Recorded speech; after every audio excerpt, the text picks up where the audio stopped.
All right, so Lisa Nichols, this is the moment where we ask the 10 questions. Are you ready?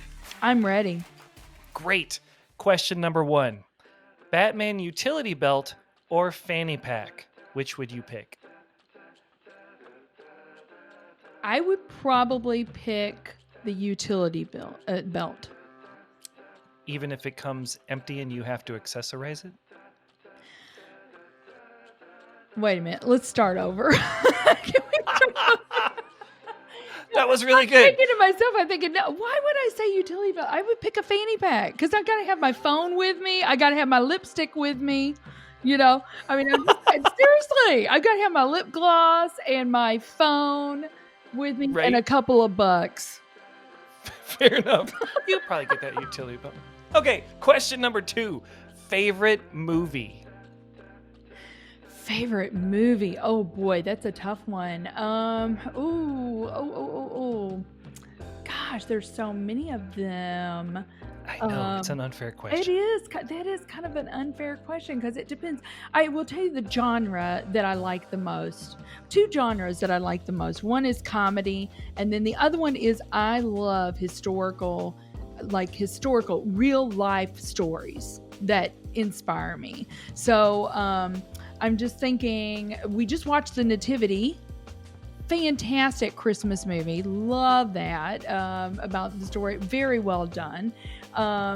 There is one, Playing with Fire, that we watched recently that is just some firefighters and, you know, a bunch of burly guys that take on 3 kids that have kind of been orphaned. Hilarious. John Cena. I love to laugh, Jeff. I think laughter is really good medicine. And so anything that can just bring more of a lightheartedness, Christmas Vacation. We just watched Christmas Vacation. Oh my gosh, we watch that every year with Chevy Chase. Yeah. So are you a fan of Scrooged also with Bill Murray? Not as much. I don't know why. I love Groundhog Day with Bill Murray, but not as much Scrooge. Yeah. Okay. What is your favorite quote? Oh my goodness, my favorite quote. Oh, I've got so many of those. I love this one, and I'm probably going to say this wrong, but it's like, what God gives you is your gift to him, but what you give, I'm totally screwing this one up. What is that? It's God's gift, your gift to the world. God gives you gifts, but then what you do with those gifts is your gift to the world. Nice. Question number 4. Best advice you have ever received would be? That's a good one.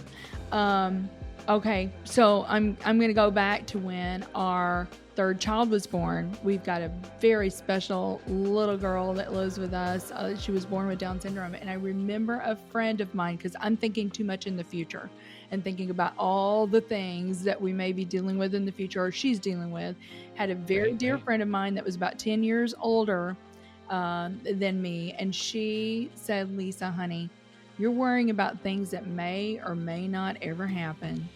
My best advice to you is to take one day at a time. One day at a time. Don't be worrying about these things that may not ever happen. And, Jeff, certainly we have to plan. I always say, if you don't plan and you don't put goals out there, you're going to hit it every time. It's going to be a missed target because you don't even know what you're going for. But yet at the same time, so planning is important. I had another boss, I'll tell you another favorite quote, and he said it all the time. He was an ex-Marine. He said, failing to plan is planning to fail. And so, Truth. I plan. I'm a planner. But you got to hold those plans loosely too and not get too caught up on it, because otherwise, look at 2020. I'm sure we all had plans. I did. Yeah. We probably had trips planned. We had plans for our business, all of these sorts of things. And look, it was out of our control, right? So Yeah, just you got to take one day at a time. That's good. That's good. Get a handle on stress in the work-life balancing act. Jeff Kozatek, the Mindset Catalyst, empowers top performers to achieve more professional success and personal freedom.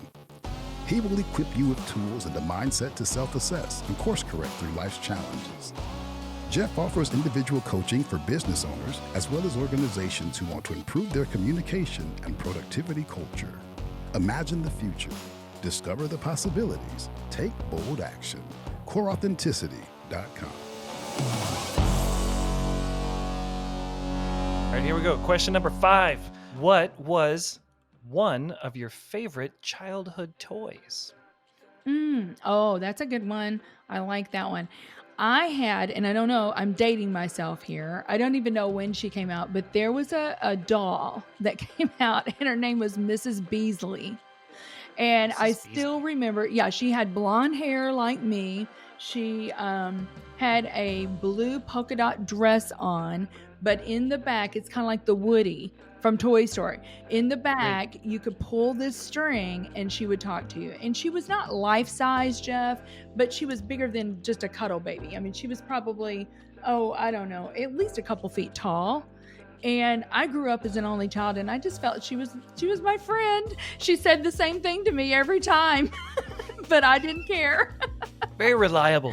She was very reliable. That's awesome. All right, so here we go. Question number 6. When you were a kid, what did you want to be when you grew up? Well, here I go dating myself again, but I will tell you, I wanted to be Olivia Newton-John.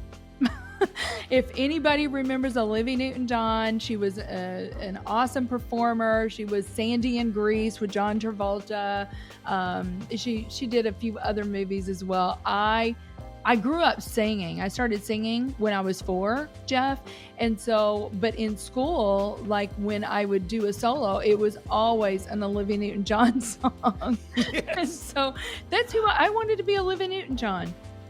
That's awesome. What brings you joy? What brings me joy?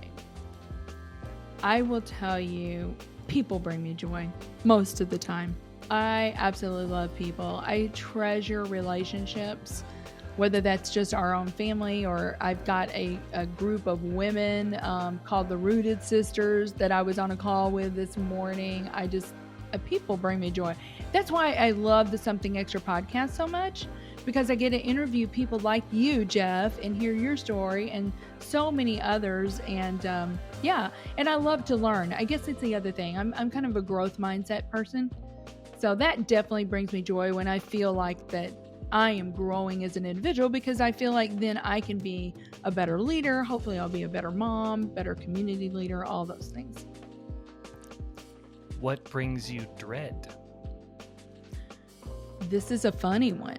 This is really funny. I, believe it or not, I don't really like looking at financial statements. But I'm an accountant by education. I practice corporate accounting at McDonnell Douglas.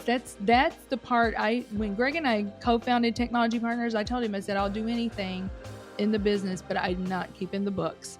We're going to outsource that. So yeah, I don't. You're an accountant by education? Can you believe that? Yep. And you I said you were an practiced corporate intuitive accounting. leader. I practiced corporate. Hey, Jeff, they didn't have assessments way back in the day. I laughingly say all the time, I'm like, they had no assessments. I'm sure if they did, they would have said, you should not be an accountant. But, that's what I did. And, it was fine. It's a great foundation. Oh, that's good. That's good. All right, so here we go. Last 2 questions. What is something you want to accomplish but cannot do on your own? Well, I can't take this business to the next level on my own. I have to rely on our amazing team. There's just so many things, minute things that I'm really good at. So I need to rely on my husband, who is brilliant in a different way. We've got just such an amazing team. So if we're going to continue to grow Technology Partners and take Technology Partners to the next level, that is something I cannot do on my own. I got to surround myself with people smarter than me. Last question. What do you hope people say about you after you're gone? Oh, that is a good one. I like that question. I there's a lot of things that I would say, but first and foremost, I will tell you, first and foremost, I would say I want people to say, Lisa loved God with all of her heart, mind, and soul, and she loved me as herself. I mean, and she was for me. I always knew she was for me, that she was in my corner, because I feel like everybody needs somebody in their corner, Jeff. Thank you so much for your time. Thank you for having me.